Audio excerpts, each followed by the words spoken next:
गुरु ब्रह्मा गुरु विष्णु गुरुदेव महेश्वर गुरु साक्षात् परम ब्रह्म तस्मै श्री गुरुवे नमः। सदाशिव समारंभां शंकराचार्य मध्यमाम् अस्मदाचार्य पर्यंतां वंदे गुरु परंपरां। ओम श्री गुरुभ्यो नमः। ओम श्री परमात्मने नमः। हम लोग जनक याज्ञवल्क्य संवाद का पढ़ रहे हैं, जो श्री गुरुदेव द्वारा लिखित है एवं बृहदारण्यक उपनिषद पर आधारित है। तो अभी बीच में समय न होने के चलते एक विशेष अनुष्ठान में थे श्री गुरुदेव भगवान के साथ, तो इसलिए हमारी जो नित्य हम इस पर डेली अध्ययन करके पढ़ते थे, यूट्यूब पे जो डेली डालते थे वो उसका तारतम्य टूट गया था। फिर पुनः हम जोड़ने की वो करते हैं कि फिर हमारा तारतम्यता ना टूटे और रेगुलर एक वीडियो तो ज़रूर हम यूट्यूब पे डालेंगे। अभी बीच में जो तारतम्यता टूटा था, इसलिए हम क्षमा चाहते हैं आप सभी से। तो आगे हम लोग पढ़ते हैं कि जनक याज्ञवल्क्य संवाद क्या है, क्या हो रहा है इसमें, क्या बातें हो रही हैं जनक और याज्ञवल्क्य जी के बीच में, उसका हम लोग विस्तार से पढ़ते हैं। नारायण। गुरुदेव भगवान कहते हैं कि हे सौम्य, सुनो, महर्षि याज्ञवल्क्य अब राजा जनक को सन्यासियों के लिए कर्तव्य दान का विस्तार से वर्णन करते हैं। महर्षि ने राजा को संबोधित करते हुए कहा कि हे राजन, जिसे अधिक श्रेष्ठ दान नहीं वह परम दान है। सब प्राणियों को अभय का दान देना, जिसका स्वरूप है कि कर्म मन या वाणी द्वारा किसी भी प्राणी के प्रतिकूल कुछ वैसा ही न करना जैसे अपने प्रतिकूल नहीं करते हैं। जो अभय है वो दानों में सर्वश्रेष्ठ दान है। सभी प्राणी आपसे भयभीत न हो जैसे आप भी किसी से भयभीत न हो। भय का वातावरण न रहे। हम किसी को सुख नहीं दे सकते तो दुख भी न दें। हम किसी को कोई मदद नहीं कर सकते तो उसका हानि भी न पहुंचाएं। इतना ख्याल रखना चाहिए। तो यह दान सबसे ज़्यादा प्रशंसित है। अभय दान जो है ये बहुत ही प्रशंसनीय दान है। सभी वर्णों और आश्रमों वालों को यह दान यथाशक्ति करना ही चाहिए। सभी वर्ण को करना चाहिए, चाहे ब्राह्मण हो, क्षत्रिय हो, वैश्य हो, शूद्र हो, सभी वर्ण को अभय का दान करना चाहिए। लेकिन मुख्य तौर पर सन्यासी को तो और करना चाहिए।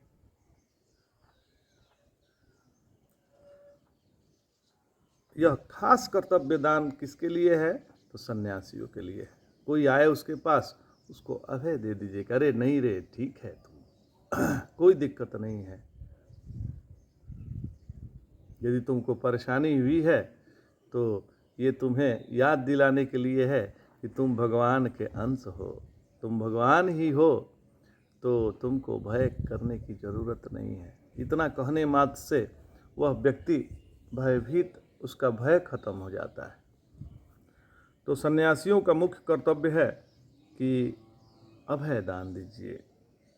सभी प्राणियों को अभय देने के लिए ही सन्यासियों का यह चौथा आश्रम है।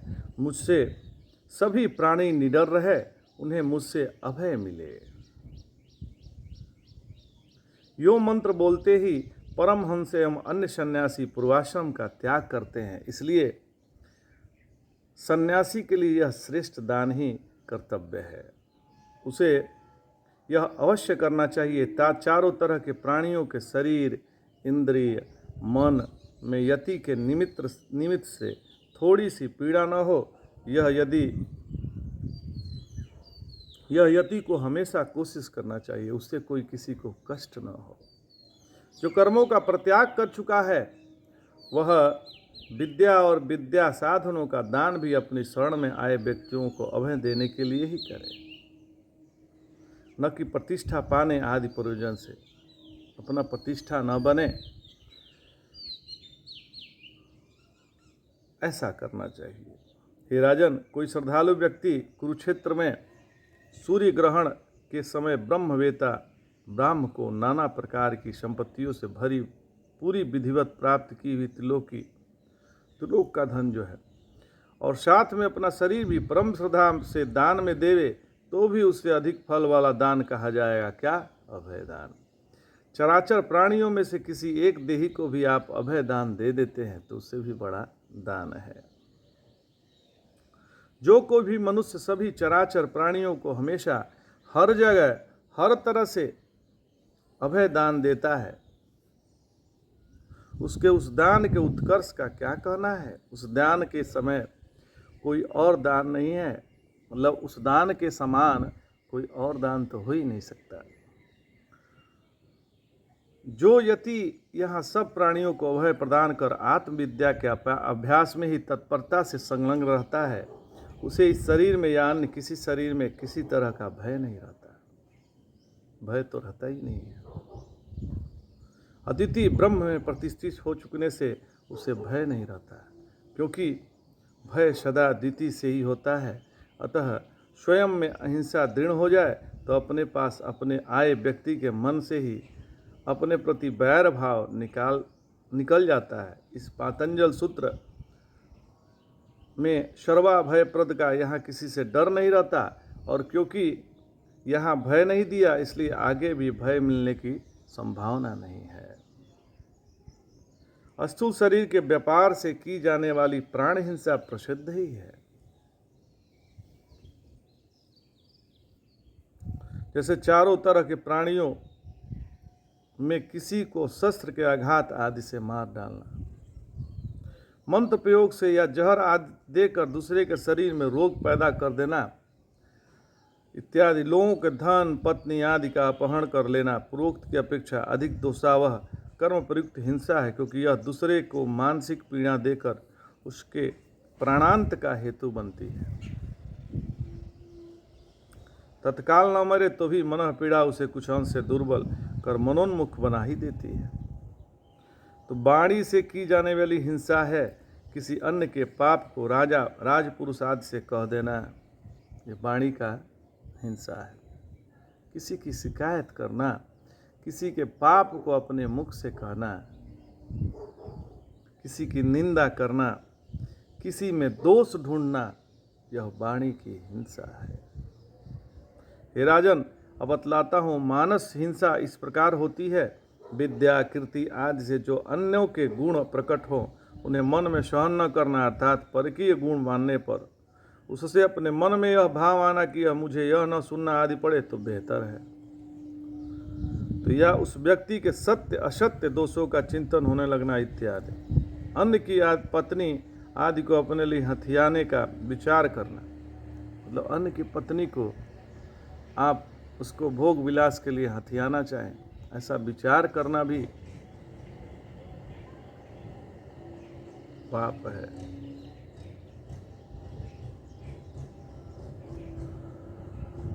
तो चारों तरह के प्राणियों में से किसी के नाश उपाय का चिंतन करना इत्यादि सभी मानस हिंसाएं हैं। चिंता भी करना मानस हिंसा है। किसी के प्रति कोई स्त्री जा रही है, उसके प्रति अपने अंदर काम वासना सोचना, काम संबंधी बातें सोचना, मोबाइल पे गलत सलत चीज़ें देखकर अपने मन को दूषित करना। इसलिए श्री गुरुदेव भगवान कहते हैं कि मोबाइल से बचना चाहिए, ये अच्छा चीज़ नहीं है, क्योंकि इसमें गलत ही ज़्यादा है, अच्छा बहुत कम है। तो अपने काम से काम रखें, ज़्यादा इसमें न पढ़ें। जो आपका विषय है उस विषय अनुसार ही कुछ यूट्यूब पे हो या फेसबुक पे हो वो चीज़ देख लें, समझ लें। विषय से जो अलग कोई संवाद है या कोई वीडियो क्लिप है उसको न देखें। तो नाना प्रकार की उपाय हिंसा भी लोक में प्रसिद्ध है। किसी के दुश्मन आदि को सूझ धन आदि दे देना जिससे वह उसकी हिंसा कर सके। अब दुश्मन को मारना है तो किसी दूसरे को पैसा दे दो कि मरवा दो, तो ये उपाय हिंसा कही जाती है, इससे भी बचना चाहिए। इससे भी भय ही आप देते हैं किसी को, तो अभय देना शुरू कर दीजिए। कोई व्यक्ति यज्ञादि धर्म करने पर प्रवृत्त हो और कुतर्क आदि से उसे व्यामोह में डालकर धर्म करने से रोकना भी हिंसा है, तथा स्वयं धर्म का आचरण न करना भी हिंसा है, क्योंकि यूं रोकने और खुद भी न करने से यहाँ निंदा सुननी पड़ती है, जिससे दुख होता है एवं आगे नरकादि में जाना ही पड़ता है। विहित शौच आदि न करना, अपने कर्तव्यों का पालन न करना, हमेशा वह करना जो करने लायक न हो, ये सब भी क्योंकि अपना और कुल आदि का पतन है, इसलिए हिंसा ही है। व्यर्थ समय खोना भी भविष्य में दुख देता है, अतः हिंसा ही है। यहाँ खोना नहीं, सोना होना चाहिए। जो हम लोग व्यर्थ सोते रहते हैं वो भी दुख ही देता है, अतः यह भी हिंसा ही है। हे राजन, हिंसा के इस सर्वग्राहक स्वरूप से विपरीत वह आचरण है जिससे शास्त्र कथित धर्म के लक्षण घटते हैं, इसलिए अहिंसा के अंतर्गत सारा धर्म आ जाता है। अहिंसा परमो धर्म है। आज इतना ही।